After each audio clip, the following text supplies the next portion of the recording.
High everyone, welcome to my Facebook page and YouTube channel. আশা করি সবাই ভালো আছো। আমিও আলহামদুলিল্লাহ ভালো আছি। তোমাদের সাথে শেয়ার করব হোপ মার্কেট থেকে কি কি কিনেছিলাম আর প্রাইস কেমন পড়েছে। আমরা দুইজন ফ্রেন্ড মিলে বের হয়েছিলাম। আমাদের বাসা থেকে যেহেতু মেট্রো স্টেশন কাছে, তাই আমরা মেট্রো দিয়ে যাব। আমরা যেই দিন গিয়েছিলাম ওই দিন ছিল মঙ্গলবার, ভালো ভিড় ছিল। ফার্স্টে ঢুকে চোখে পড়লো টি শার্ট আর প্লাজোর দোকান। এইখানে বড় বড় গেঞ্জিগুলোর প্রাইস ছিল 200 আর প্লাজো ছিল 150 টাকা করে মেবি।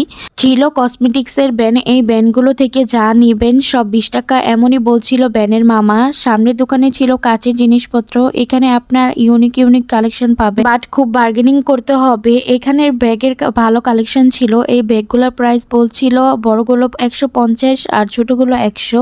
ঘর সাজানোর সকল জিনিস এখানে পেয়ে যাবেন। আপনারা আপনাদের ইচ্ছের মতো নিতে পারবেন। আমরা পরে রোড সাইডে বের হই। রোড সাইডে জুতার দোকান আর খাবারের দোকান বসেছিল। আমি যখন ভিডিও নিই তখন এই ভাইয়াটা